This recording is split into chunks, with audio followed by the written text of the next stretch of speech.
primer lugar, nacionalista deberíamos ser siempre, ¿no? Ahora, estamos en una situación, digamos, especial, dado de que quienes de alguna forma le hemos hecho un seguimiento a la política exterior norteamericana, ahí hay unos códigos, ¿no? Y el decreto ejecutivo del presidente Obama, que está en concordancia con la ley patriota, es una amenaza de guerra. Es una potencial, digamos, amenaza de agresión militar. Y eso debemos tomarlo con toda seriedad. No se trata de cualquier decisión, ¿no? Y el caso de Estados Unidos, recuérdate que allí, por cosas de la vida, hay unos poderes fácticos que no aparecen, que no es ni siquiera es el presidente Obama. Yo creo que él es prisionero de los poderes que llaman ahí los halcones, ¿no?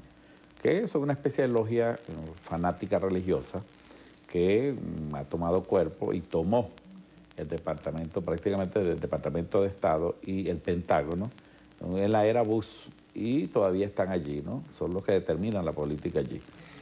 Yo creo que es digamos, después de la derrota en Vietnam, se cambió los paradigmas de la política exterior norteamericana y ellos han buscado la eficiencia de lo que son las intervenciones norteamericanas. ¿Qué buscan los norteamericanos? Mantener su hegemonía, que está en crisis, no lo digo yo, lo dicen incluso sus propios asesores. Tú puedes leer a Cesiski, que fue asesor de Clinton, de Carter, y él sigue siendo asesor allí en el Departamento de Estado.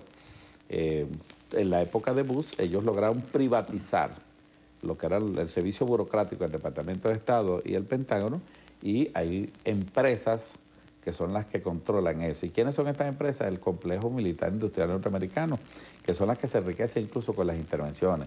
El Estado Islámico son las empresas norteamericanas que contratan terroristas para ocupar territorio, para saquear sus riquezas. Eso lo están haciendo en Libia, lo están haciendo en Irak, lo están haciendo en Siria, lo hicieron en Afganistán, y han metido a Venezuela, que tiene las mejores reservas de petróleo, porque no creas tú que si nosotros produjésemos bananas, a lo mejor ni nos tomaran en cuenta, pero tenemos las reservas más importantes de petróleo y vienen por nuestras reservas. Y esa amenaza potencial es seria. Y en ese sentido creo que ha sido correcto la posición del presidente Nicolás Maduro en plantear pues la lucha en estos términos en el campo político y en el campo diplomático, que es donde se está desarrollando en este momento. Es un mecanismo que nos permite a nosotros conjurar una potencial, digamos, agresión de parte de los Estados Unidos, que es el ejército más importante del mundo contra un pequeño país como Venezuela, que no ha hecho sino generar pues paz y bienestar en el continente, incluso a los propios norteamericanos. ¿Cuál ha sido la relación nuestra? Pues de solidaridad.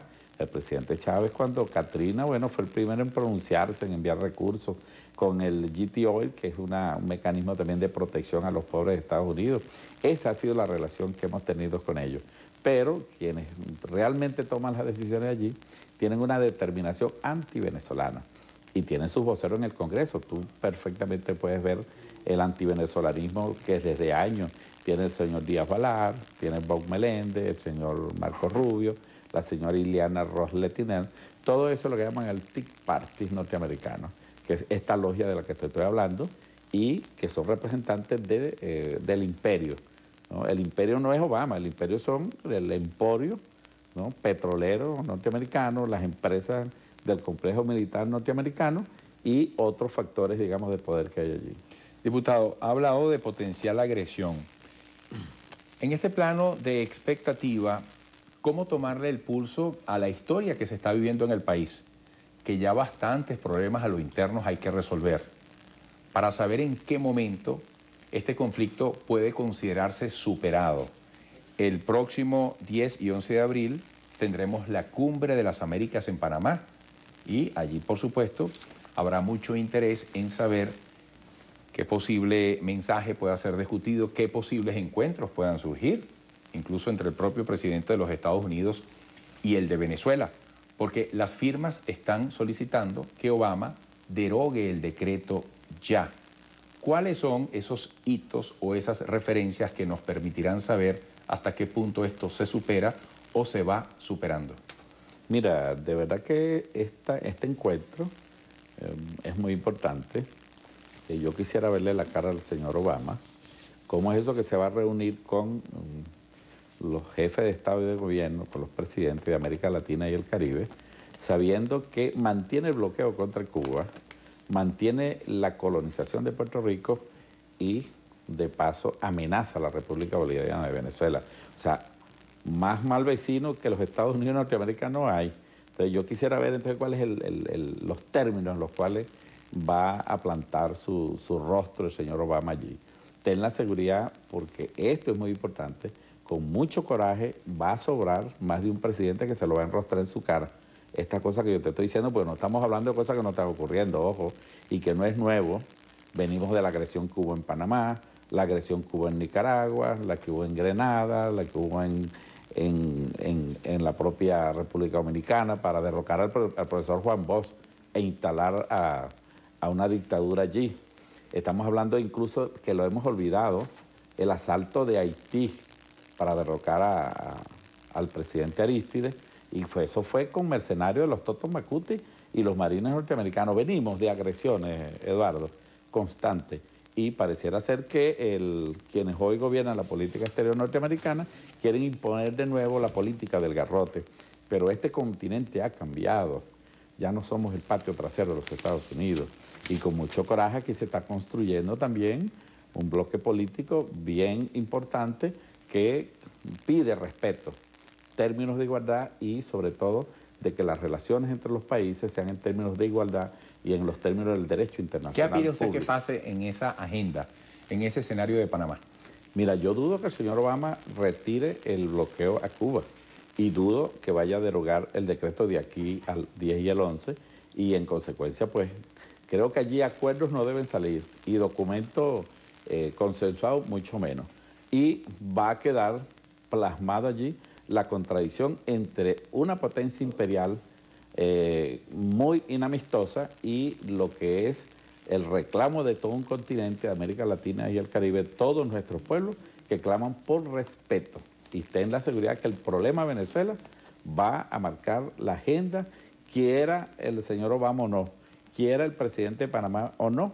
Esa va a ser el tono que va a marcar esta histórica reunión, que de paso reproduce un viejo conflicto, por cierto, que viene de Panamá, de 1826, del Congreso Anfitriónico de Panamá, donde el Libertador convocó a ese Congreso buscando la firma de un pacto perpetuo de unión de las provincias independizadas para sacar al Imperio Español definitivamente de este continente que todavía gobernaba Cuba, Puerto Rico y Florida.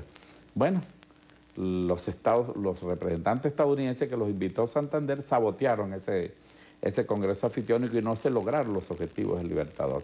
Desde allá viene una confrontación entre lo que es la política Monroe, o el monroísmo y el bolivarianismo. Ten la seguridad que hoy el bolivarianismo no solamente es Venezuela, sino que hoy ha cogido fuerza en todos estos países y hoy va a estar presente en la reunión de Panamá. Así que nosotros con toda fortaleza, con la dignidad y el coraje del pueblo venezolano, vamos a demandar la derogación de ese autocrático decreto, donde este señor se da plenos poderes.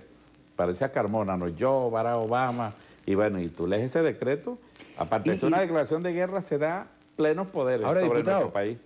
En esta propuesta de derogación del decreto de Obama en el seno de la Cumbre de las Américas, ¿qué resultado cree usted podría darse allí en la correlación de votos y de posiciones? No, debe ser unánime la condena a ese fulano decreto, autocrático, guerrerista, inamistoso. Eso no tiene defensa por ninguna parte, ¿no? Y lo otro es que el señor Obama está exhibiendo como razones un falso positivo. En primer lugar, los elementos que esgrime allí son problemas internos de la República Bolivariana de Venezuela. Y aparte que este gobierno norteamericano y la política exterior norteamericana, las intervenciones militares las han hecho sobre supuestos falsos, lo que llaman falsos positivos. Así lo hicieron en Irak con las armas de destrucción masiva, utilizaron las razones humanitarias para destrozar la antigua Yugoslavia, que fue lo que se conoció como la balcanización, invadieron Panamá por razones de narcotráfico, fueron a Afganistán por razones de terrorismo.